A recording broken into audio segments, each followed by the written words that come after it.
Well, hello everybody. As you can see, I am not at my usual spot in Philadelphia, Pennsylvania. I am currently in somewhere outside of Chicago. I don't even really know where I'm at. But anyway, man, today I want to walk you guys through my live rig because I'm literally in the middle of pre-pro and or rehearsals for the band I'm touring with called For the Fallen Dreams. They are going on just about a month-long tour supporting monuments, and I'm going to be playing guitar. So I'm super honored and thankful for the opportunity. So everybody's away right now. I got the little spot to myself. And so basically what I'm going to do is just show you guys my live rig, show you what I'm running, how I'm running it. And it's just fun to hear about guitar gear and stuff like that. You know what I'm saying? We are currently at just like this open spot. This is like the best rehearsal spot I've ever seen in my life. Like, it is so massive. Usually rehearsal spots are like the size of like a closet, and then you just leave every rehearsal deaf. You know what I mean? Like, it's just like, woo, sounds like Saving Private Ryan every time rehearsal's done. Whereas here, because of how big it is, like, it goes all the way back. This is like an old tile factory or something, and now it's a rehearsal space. So anyway, man, long story short, I just love how big and spacious this place is. So let's get into my guitars, my rig, and just show you how I'm using my stuff. All right, everybody, so here are the racks for the tour. This is what we'll be traveling with here tomorrow. We'll be headed out to Iowa or something like that. I'm not exactly sure where, but I'll let you know when I get there. But basically, there's only really two things that are solely mine and two things that I solely need to be responsible for first. You know, I'm responsible for this whole thing. Like, it's a collective effort and stuff like that. But you guys know what I'm saying? Like, there's only really two things that are like 1,000% my responsibility, and that is this wireless rack right here. The Sennheiser wireless here. It's not fully set up yet. It's just one thing I have to do. I have to get two extension cords basically to run the antennas out the front right here in these two little holes. But that's just like a final touch. They're currently in the back and they work fine, but you know, just maybe to get a better signal or just, you know, eliminate any sort of interference or anything like that, I'll just stick the antennas in the front.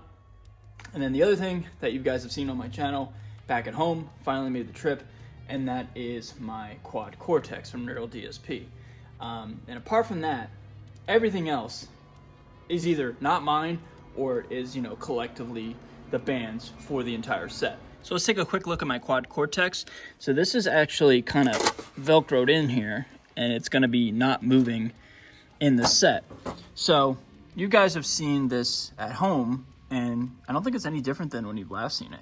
Basically got an EVH Red Channel 6L6 as my amp, and then I'm using a 4x12 Cali vintage 30, so like more or less a Mesa Boogie cabinet. Then we got an overdrive on here, yeah, just a plain old Maxon, real cliche, I know.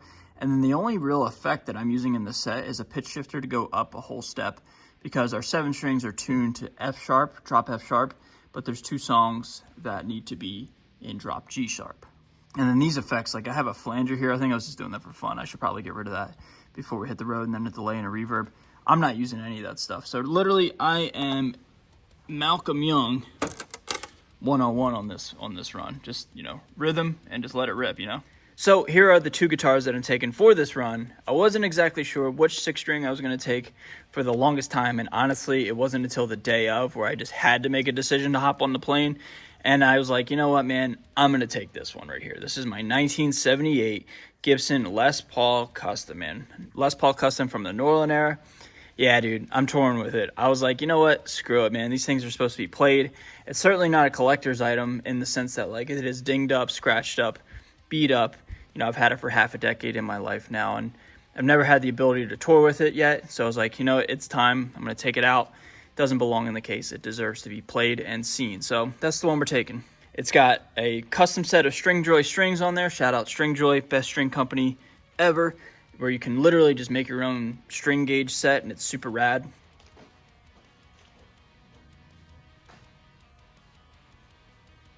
So here is the string gauge that I'm running right now. It's 12 to 68, 12, 16, 20 plain, 38, 52, 68. Yeah, man, Stringjoy hooked this up. I got several of these for the run, so shout out Stringjoy. And then for strings on the 7 string, I'm using Stringjoy's actual set. This is one that they provide. I didn't make this one. This isn't a custom set. But basically, all I cared about was just having a heavy bottom. I've got a 70 on the bottom just to keep that tension for the F sharp string. But yeah, dude, I'm super happy with these, man. As you can see, I've given them the old treatment where I put the eye screws in. Everybody asks about these, like, where do you get these? Dude, just go to Lowe's, man. Go to the hardware section. They're readily available in different sizes. I didn't make that up. I think EVH was one of, if not the first person to do that, followed by Zach Wild and Wes Boyland. But for me personally, obviously I love those players, but for me personally, it was always a thing like where I've had strap locks in the past and I would just always rip them out, no matter what. Like they would always just rip out. They would always come out. So this was just out of necessity just to like anchor them in. And the first guitar I ever did this with was my Squier Vintage Modified Baritone Jazz Master. And I did that modification like 3 years ago now, and like they haven't moved at all. So like to me, that was a telltale sign that like this is my personal way to go. And then I use either like a banjo strap or the EVH signature strap, where you can like swap out the like part, I don't even know what you call it, the part of the strap, and then you can put in some like, you know, dog collar or dog leash, you know, clips, whatever you want to call them. So yeah, man, that's just what I do for all my guitars, especially when playing live. Like I said, I didn't make that up. This isn't revolutionary, but for me, it works 1000%.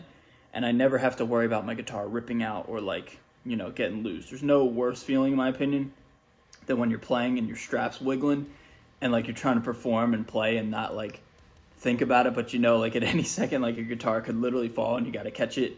It's going to fall right off your neck. So that's just something I've been doing for the better part of like 3 years or something like that. And then I will be strapped on stage with 2 different packs. This one is my guitar wireless here. This is the Sennheiser one that goes hand in hand with the wireless unit that you already saw.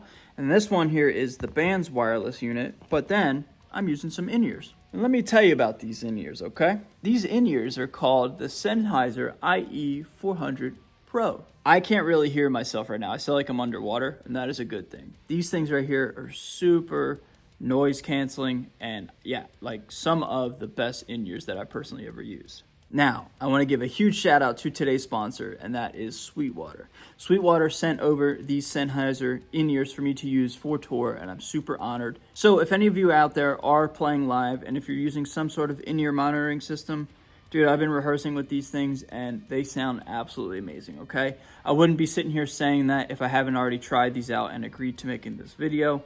These are really, really good in-ears, man. And I'd like to think they're incredibly budget-friendly as well. Now, the sound quality is great, but one thing that I'm really, really happy about is they don't fall out of your ears when you're headbanging. That's something I could never really find with in-ears. Now, I'm sure there's many in-ears out there that can stay in when you headbang, but I never found them until I found these. So everybody, I'll put a product link down below in the description as well as the pinned comment. A huge shout out to Sweetwater.com, the biggest online retailer of gear, man. If you guys want to get gear, go to Sweetwater. They've been so kind to me, and I haven't shopped anywhere else since forever. So yeah, man, those are my in-ears, all right?